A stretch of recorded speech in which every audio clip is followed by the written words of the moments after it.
बुद्धिमान हो, बिल्कुल अच्छे खानदान को। देखो तुम्हारी बुद्धि हम सोच भी नहीं तो तुम्हारी बुद्धि यहाँ पहुंच गई। भगवान ने कहा बेटा अभी तो बुद्धि सुना है, जब इम्प्लीमेंटेशन होगा तब समझ में आएगा। बैठ जाओ लाइन लगा के, सब बैठ गए लाइन लगा के। भगवान अमृत इधर देवताओं को पिला रहे, देवता इशारा कर दिए, देवता समझ गया ठीक चल रहा है कार्यक्रम, और अपने मुख का अमृत दैत्यों को पिला रहे हैं। दैत्यों को देख देख के मुस्कुरा रहे हैं, क्यों देख देख के फंसे रहे। इधर देवताओं को अमृत पिला रहे हैं, इधर दैत्यों को मुख का अमृत पिला रहे हैं।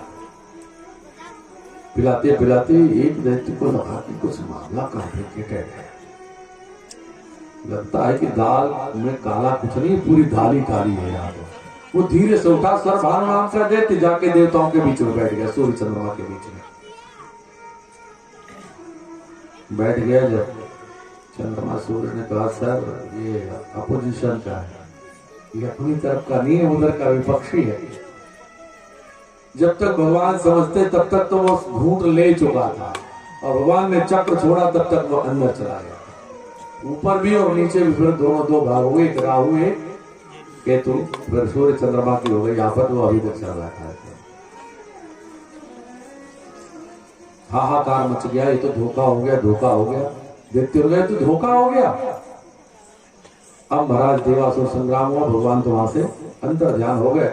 देवासुर संग्राम में सारे दैत्य मारे गए और देवताओं को फिर से उनका अपना राज्य मिल गया, क्योंकि देवताओं ने अमृत पान कर रखा था, इसलिए मरे नहीं। अब दैत्य लोग बेचारे मारे मारे भरने लगे। दैत्यों के गुरु, हाँ दैत्य मर गए तो दैत्यों के गुरु शुक्राचार्य ने सोचा कि हमारे तो चेला ही खत्म, तो चेला जब चेला खत्म तो फिर चेला ही खत्म। क्या किया गया? तो अमृत संजीवनी विद्या के प्रभाव से उन्होंने सारे मरे हुए दैत्यों को फिर से जीवित कर दिया और कहा कि भाई आप संतों ब्राह्मणों की खूब सेवा करो। संत ब्राह्मणों की खूब सेवा करी तो भृगुवंशी ब्राह्मणों ने एक बड़ा तेजवान रथ जो है दैत्यों के राजा बलि को दे दिया। प्रसन्न होकर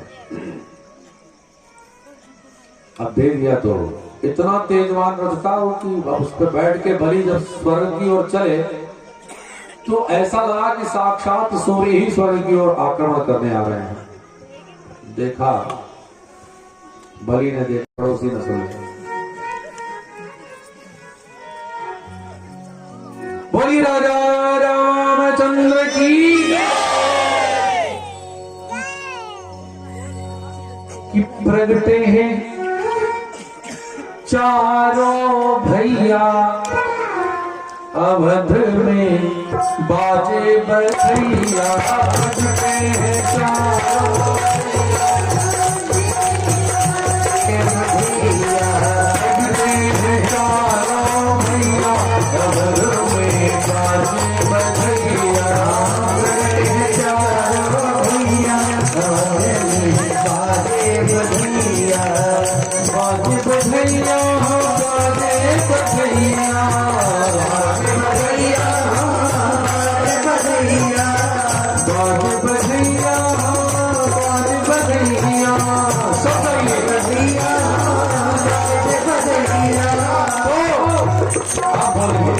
प्रगटे हैं चारों भैया अवध में बाजे बधैया।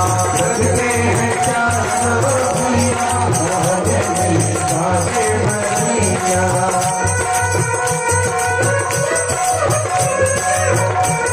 बोलिए अयोध्या धाम की, राजा राम की। सभी लोग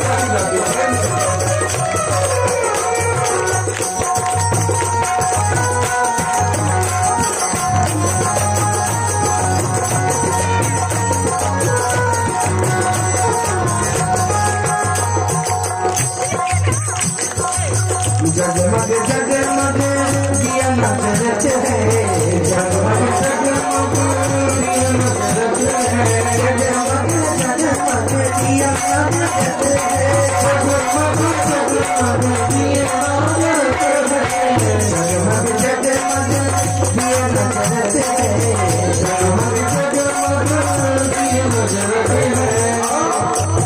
जिन मिले हो करिया नजर में बाजे बजिया, जिन मिले हो करिया नजर में बाजे बजिया, के चारों में बाजे बजिया, के चारों भैया नजर में बाजे बजिया।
बाज बढ़िया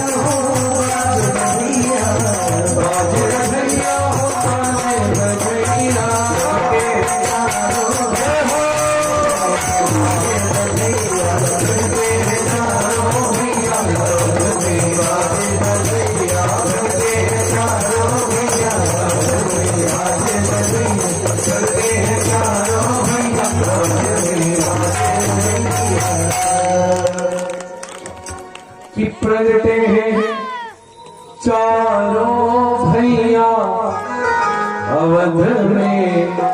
बोलिए बोलिए, जोर से बोलिए। प्रगटे हैं चारों भैया बाजे बधैया, बाजे बधैया, बाजे काय को बजे कि प्रगटे हैं चारों भैया अवध में। खा जाए, विचार ठीक किया जाए, प्रचार भी ठीक किया जाए, संस्कार भी ठीक किया जाए और व्यवहार भी ठीक किया जाए, यदि सब कुछ ठीक चाहते हैं तो।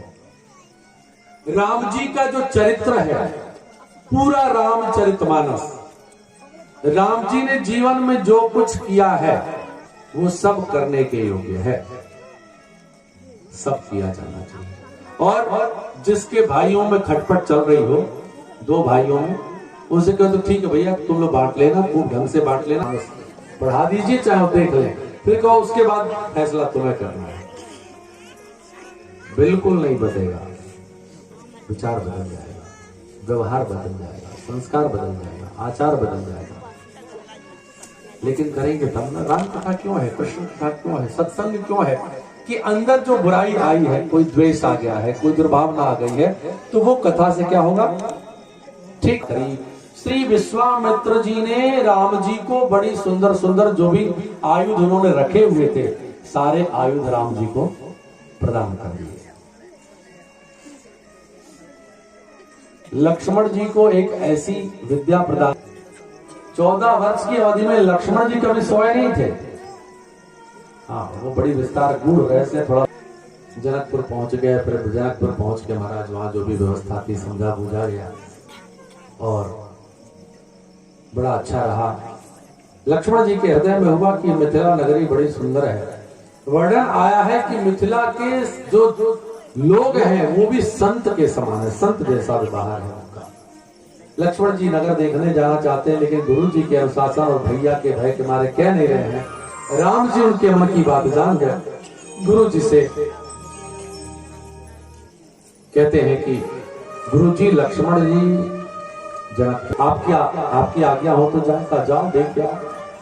और गुरु जी ने क्या कहा, देख आओ और दिखाओ। तुम जनकपुर को देखना और अपना दर्शन सभी जनकपुर वासियों को करा देना। इतना सुंदर रूप देखा तो वो लौट के भागती भागती गई और जाकर के जानकी मैया से कहती है, जानकी मैया को जा कहती है, अरे वो बागीचे में बड़े सुंदर 2 पुरुष आए हैं, बड़े सुंदर हैं, आप कितने सुंदर हैं। तो कहती है वो सखी माता जानकी से, अरे बगिया में अइले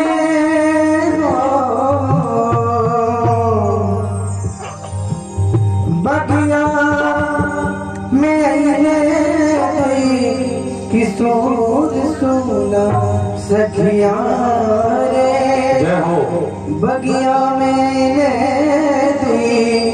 किशोर मोरी सखिया रे, सावरे सोना सखिया रे,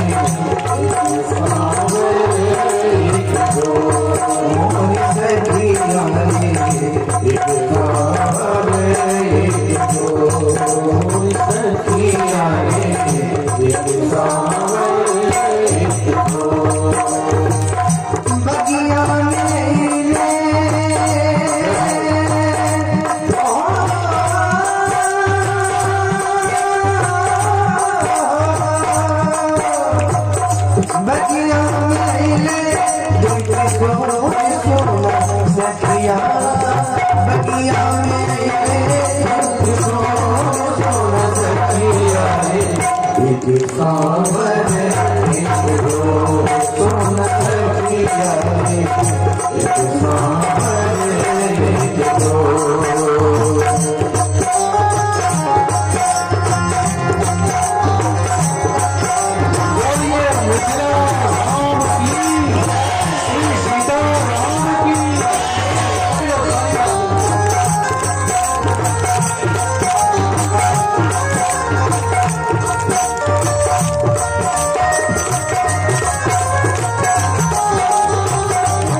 सामने सुरतिया मधुर लागे बतिया जोड़े कन्हैया के डोर हे सखी जोड़े कन्हैया के डोर सामने सुरतिया मधुर लागे बतिया जोड़े कन्हैया के डोर हे सखी जोड़े कन्हैया के डोर कहानी नगरिया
अब भरे थे भरत झूठ मूठ का भरत जी, असली बात तो पहले ही पहुंचा है। अब यहाँ झूठो मूठो बने तो वहां सच्चो सच्चो हो गया। हुआ कि नहीं? राम की कथा में जो कुछ भी होगा वो सच ही होगा। हाँ, बारात गई, धूमधाम से विवाह हुआ। कहते हैं कि महाराज विवाह हुआ के बाद महीनों तक आने ही नहीं दिए। फिर ये था कि था विवाह होकर के आए अयोध्या में, बड़ा सुख हुआ। कालांतर में राज्याभिषेक की तैयारी, देवताओं की भगवान की प्रेरणा से देवता प्रेरित हुए, सरस्वती माँ से प्रार्थना की। सरस्वती ने दासी को प्रेरित किया, दासी ने माता कैकेयी को प्रेरित किया। 2 वरदान मांग लिए, 14 वर्ष का वनवास, भरत को 14 वर्ष, भरत को राजा। राम जी वन में गए, किस लिए गए? शुद्ध विशुद्ध करने के लिए। भरत जी ने अयोध्या में रह के अयोध्या को आंतरिक रूप से आंतरिक शत्रुओं से मुक्त किया भरत शत्रुघ्न ने, और श्री राम जी ने बाह्य शत्रुओं का दमन किया। पूरे भारत को निश्चरहीन करौ मही, पूरी पृथ्वी को निशाचरहीन किया। रावण आदि का वध करके आए और अयोध्या में राम राज बैठे, त्रैलोका हर्षित भयौ गयौ सब शोका। राम राज्य क्यों आवश्यक है? राम राज्य हमारी धार्मिक बात है, लेकिन वो बीच में राजनीतिक हो गई। अब वो विवाद का विषय बन गया। राजनीतिक जिसको बनाएंगे विवाद का विषय हो। राम राज्य इसलिए है, किस लिए? राम राज बैठे त्रैलोका हर्षित का। राम राज इसलिए है जिसमें कोई शोक ना हो वो राम राज। राम का राज्य जब होगा तो कोई शोक नहीं होगा। बोलिए राजा रामचंद्र की। तो लघु रूप से राम जी की इस लीला को प्रणाम करके और सीधे हम सभी लोग कहां पहुंचेंगे? मथुरा। बोलिए मथुरा धाम की, कृष्ण बलराम की। उसी नारायण